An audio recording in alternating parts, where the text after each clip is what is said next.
Салют, Гилберт Бёрнс и Майк Мелл отбились в главном бою вечера в Канаде. Марк Вологдин, тот самый, что устроил кровавый бой на контендере и дебютировал на этом турнире. В остальном ивент был заполнен канадцами, чтобы порадовать публику. Как прошли все 12 боев на UFC в Канаде, узнаете прямо сейчас. Меня зовут Влад Калугин, вы на канале Дикий Бой. Поехали! Прямые трансляции UFC, видео нокаутов после боев, анонсы и все главные новости, все это в моем телеграм-канале Калугин ММА. Это лучшее место для фаната UFC, ничего лишнего, все в одном месте. Ссылочка будет в описании, заглядывайте, там же фрибет 3000 от моих партнеров, либо вы можете забрать его по QR-коду на экране, кому как удобнее. Джейми Сираж, первый канадец в карде сегодняшнего турнира, именно ему выпала честь открывать турнир в Виннипеге. Для Сиража это дебютный поединок, ему 31 год, рекорд 14-3, сейчас у него серия из 2 побед удушением сзади. Соперник Джон Янис. Американец дебютировал в UFC в августе на коротком уведомлении, Остин Баши быстро забрал его спину и заставил постучать. Теперь у Яниса вторая попытка одержать победу в UFC, но уже с полным кэмпом. Джон Янис с первых секунд прибрал инициативу, быстро уронил соперника, но дожать не сумел. Однако Джейми уже не был прежним, поднявшись, он продолжил пропускать. Янис его свалил в партер, где накинул серию локтей, заставив рефери вмешаться. Пол-раунда ушло у андердога Джона Яниса на победу техническим нокаутом.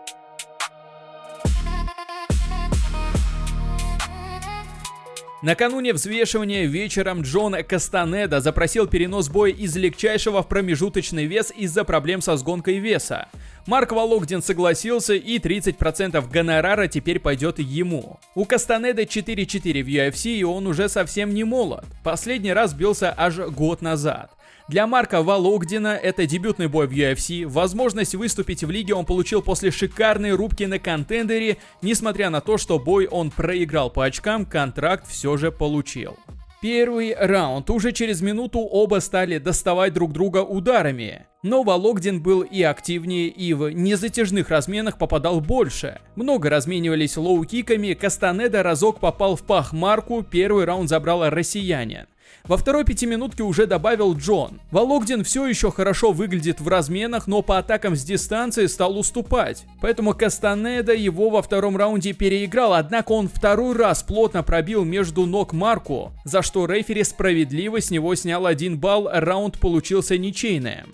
В третьем раунде Джон жестко давил, прижимал к сетке и забрасывал Марка ударами. Вологдин очень много пропускал, казалось, что вот-вот может быть нокдаун. Но нет, Вологдин выдержал все попадания, а на последней минуте еще и попер вперед с ударами и устроил бодрую такую зарубу. Последняя минута хоть и была конкурентной, но раунд проиграл Марк. Решением большинства ничья в этом бою, с учетом снятого балла, это справедливое решение. Ну а Марк хоть и не одержал победу, но доказал, что его подписание это точно большой плюс для промоушена.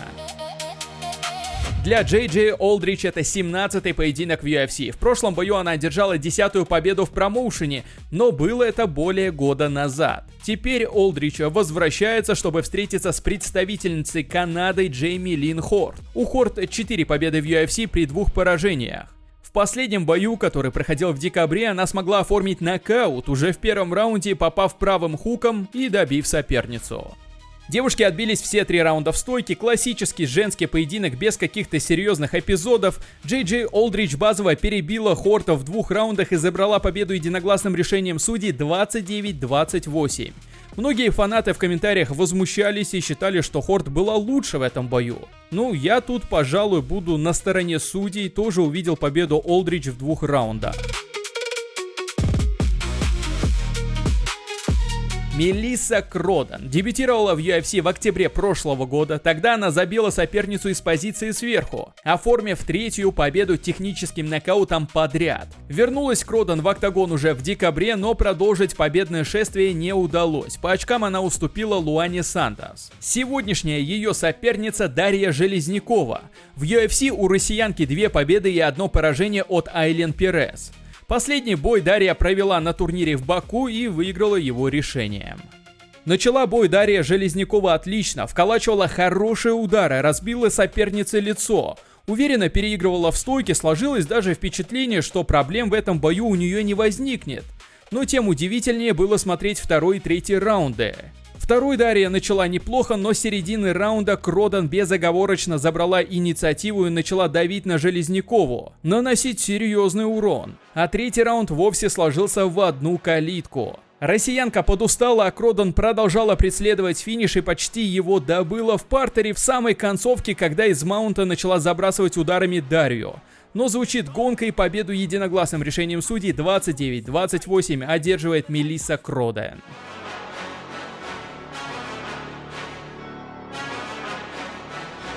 В 2023 году Таннер Боссер спустился в полутяжелый вес, но неудачно. В первом раунде его нокаутировал Ион Куцелаба. Поражение канадец закрыл, но затем пропал на 2 года. В июне прошлого года он выступил на турнире UA Warriors и снова в тяжелом весе. Выиграл досрочно в третьем раунде, и вот спустя 3 года он вновь подерется в UFC при домашних трибунах. Соперник Гокхан Сарикам, представляющий Турцию. Сарикам выступал в Беллаторе и сделал там рекорд 5-2. 8 из 11 побед в карьере, между прочим, он добыл нокаутом. Бойцы начали люто зарубаться прям с первой секунды боя. Причем поочередно попадали настолько опасно, что могли несколько раз выиграть досрочно. Боссер даже сумел уронить оппонента, но тот поднялся, и парни продолжили свои размены на потеху публики. В итоге Сарикам за минуту до конца обрушил серию из ударов на канадца, тот каким-то чудом удержался на ногах. В начале второго раунда на ближней дистанции боковым Гокхан Сарикам оформляет серьезный нокдаун. Пытался добить соперника, но канадец вцепился в ногу и сумел восстановиться. Поднялся, и да, вы правильно поняли, размены продолжались. Но не до конца раунда, потому что за 30 секунд до конца Гокхан прямым оформляет очередной нокдаун и в этот раз без особых проблем добивает соперника. Гокхан Сарикам побеждает нокаутом во втором раунде. Шикарный бой. Жульен Лебланк сегодня дебютирует в UFC. Бойцу уже 34 года. В последние несколько лет он успешно выступал в канадских промоушенах, суммарно набрав 5 побед подряд. Поприветствует его в лиге финалист шоу TAF 2024 года Роберт Валентин. Пока что Валентину не удалось добыть ни одной победы в промоушене. В 3 поединках он потерпел 3 неудачи. Сейчас он возвращается после поражения от Теба Готти нокаутом. Сегодня Роберту просто необходимо победить, иначе с рекордом 0-4 придется искать новый промоушен. На первой же минуте Роберт Валентин добывает тейкдаун, занимает позицию в маунте, но соперник отдает спину. Валентин закрепляется и вышел на удушающий, соперник стучит. 2 минуты ушло у Роберта Валентина на то, чтобы одержать победу удушающим приемом. Деннис Бузукья последний раз дрался аж в августе 2024 года. Причина такого простая – дисквалификация, которую он получил за драку со зрителями на турнире UFC 310. В том инциденте участвовал и Мираб Двалишвили, одноклубником которого и является Бузукья. Свой последний бой он проиграл, но до этого оформил яркий нокаут, за который получил бонус. Всего у Бузукьи 1-3 в UFC, его соперник сегодня дебютант Марсио Барбоза. Бразилец идет на внушительной серии из 4 нокаутов подряд, контракт с лигой получил, выиграв на контендере. Буквально в первом же размене Марсио Барбоза левым хуком наглухо вырубает оппонента. Это чистый KO, никакого добивания. Я всегда говорю, что красивый финиш — это заслуга 2 бойцов. Один должен красиво попасть, другой должен красиво упасть. Здесь оба отработали на 100 баллов. Шикарный, быстрый финиш в исполнении Марсио Барбозы. В последнее время Тиаго Мойзес чередует победы и поражения 3-3 в последних боях. Бразилец возвращается после тяжелого нокаута в поединке с Джаредом Гордоном, который проходил в мае прошлого года. Почти год Мойзес не выступал и сегодня возвращается, чтобы встретиться с более молодым соперником – Гейджем Янгом. У американца 1-1 в UFC, победа, если она случится над Мойзесом, серьезно укрепит резюме Янга. Первый раунд. В стойке было крайне мало ударов, никаких опасных моментов, но зарешала в этом раунде борьба Мойзеса. Он провел тейкдаун за 2 минуты до конца и уверенно отконтролировал, чем, собственно, и забрал первый раунд. Во втором раунде у Мойзеса уже не работали переводы, 4 попытки и ни одной успешной. Он был вынужден биться в стойке, а там Янг на порядок был лучше. На руках перестреливал бразильца, да, без серьезных потрясений, но конкуренции было мало, 1-1 по раундам. Третья пятиминутка повторяла сценарий второго с одной лишь поправкой. Янг не просто перебивал, он стал наносить серьезный урон. Разбил лицо, поджимал клетки и забрасывал ударами, сумел добыть нокдаун, но вот добраться до финиша не получилось. В концовке Мойзес указал на центр в стиле Макса Холлоуэя, и ребята действительно круто зарубились. И победу раздельным решением судей одерживает Гейдж Янг 29-28. Да, один судья каким-то образом увидел здесь победу его соперника. Жасмин Джаз Давидио шла на шикарной победной серии, которая насчитывала 5 поединков. В 3 из них она выиграла удушающим и за каждое получила бонус. До того, как стать претенденткой, Жасмин оставался один шаг – бой с Манон Фиро. Но пройти француженку не удалось. Карине Сильва, ее оппонентка, отлично начала в UFC 3 победы с сабмишеном подряд, но в следующих 4 боях она смогла одержать лишь 2 победы и сейчас замыкает топ-10. Победительница сегодняшнего поединка окажется в титульной гонке. В стойке без опасных моментов Карина Сильва была чуть-чуть поактивнее, но за 2 минуты до конца первого раунда Жасмин перевела соперницу, однако Карина закрыла треугольник снизу. Но это был не сабмишен, она так обезвредила канатку и сама наносила удары снизу. Сильва выигрывает раунд. И во втором раунде практически ударов не было. Жасмин пошла за тейкдауном, но попалась на гильотину. Однако выбралась и через минуту все же смогла перевести бразильянку. Но без какого-либо успеха в партере, скорее всего, счет 19-19. Третий, финальный и во многом решающий раунд. На первой минуте Джаз Давидио сначала хорошенько попала в стойки серии из ударов, а потом тут же перевела соперницу вниз. И контролировала до самого гонга. Правда, с сабмишеном и в этом раунде угрожала только Сильва, хоть и находилась снизу. Бой ушел в руки судьям, которые единогласно 29-28 отдали победу Жасмин Джаз Давидиос. Уже на закате своей карьеры Мандел Нало получил возможность подраться в UFC. На претендентской серии Дейны Уайта в сентябре он оформил нокаут в первом раунде и получил заветный контракт. Налло был спарринг-партнером Джорджа Сен-Пьера. 8 раз дрался под баннером Bellator. Сейчас у него 5 досрочных побед к ряду. Соперником Налло стал Джей Герберт. Опытный кикбоксер из Англии, который на год старше канадца. Хоть у Герберта и отрицательный рекорд в UFC, но встречался он действительно с очень серьезными ребятами.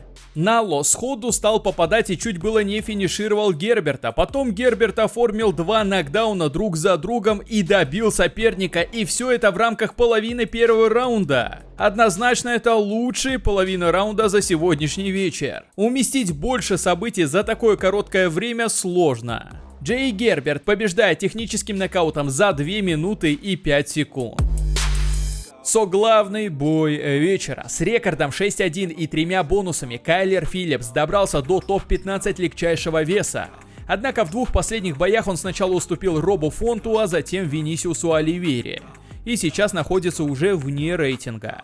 Сегодня он приехал на родину своего соперника Чарльза Жордена. В полулегком весе канадец дрался зрелищно, но не очень стабильно. После поражения нокаутом от Джина Силвы он решил спуститься на весовую ниже. Здесь он уже одержал 2 победы гильотины подряд и за обе получил бонус. В первом раунде чего-то опасного в стойке не было, Жорден больше хотел биться в стойке, но Филлипс навязывал борьбу, переводил и пытался работать сверху. Но Жорден и защищался хорошо, и даже пытался выйти на сабмишн.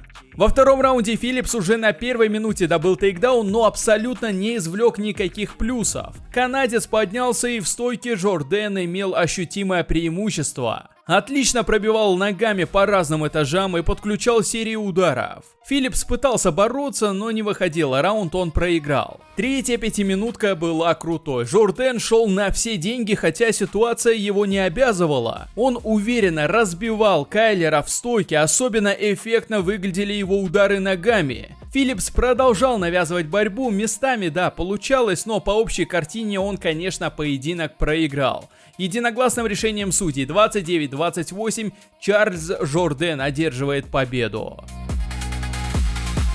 Напомню, что все самое главное из мира UFC вы найдете в нашем телеграм-канале Калугин ММА, ссылочка будет в описании. Если вдруг еще каким-то образом не подписаны, нужно срочно это исправлять, ссылочка внизу. Главный бой вечера. Гилберту Бёрнсу уже 39 лет, и он идет на серии из 4 поражений подряд. Но проигрывал он бойцам либо чемпионского калибра, либо около чемпионского уровня. Бразилец не дрался почти год, и вот получил поединок на родине у более молодого соперника, который уже готов занять его место в топ-15, но хватит ли на это навыков Майку Меллоту? Ведь он сам уже не молод, 34 года. В UFC у Меллота 6-1, но фанаты пока его не особо любят и жалуют. Но сегодняшняя домашняя поддержка ему обеспечена. Бойцы без разведки стали поочередно наносить удары. Бёрнс был больше нацелен на корпус, а Меллот на голову. И первая половина была равной, оба проводили атаку из 2-3 ударов и отходили на дистанцию. Но вторая часть раунда была за Меллотом, он прессинговал и хорошо отработал с дистанции, перебив бразильца раунд за канадцем. Второй раунд Майк провел еще более уверенно, апперкотом он пошатнул Бёрнса и затем провел еще несколько силовых ударов. Вкладывался в каждый выброшенный панч. Бёрнс хоть и выдержал все, но урон понес знатный. Пока Майк его без особых проблем переигрывает в стойке и не дает себя забороть. Очередной раунд за канадцем. В третьем раунде все пришло к логическому завершению. Меллот добывает 2 нокдауна, и второй оказался победным. Он добил соперника и одержал победу техническим нокаутом в третьем раунде. Отличное выступление от Майка Меллота, можно сказать, отбился без ошибок. А Гилберт Бёрнс после поединка официально завершил свою карьеру профессионального бойца. Что ж, пожелаем ему удачи в отставке. Заряжайте лайк, пишите в комментариях, кто заслужил бонус, и заглядывайте в телеграм-канал Калугин ММА, где уже видео финишей и слова бойцов после боя. Увидимся именно там. До встречи, друзья мои. Пока-пока.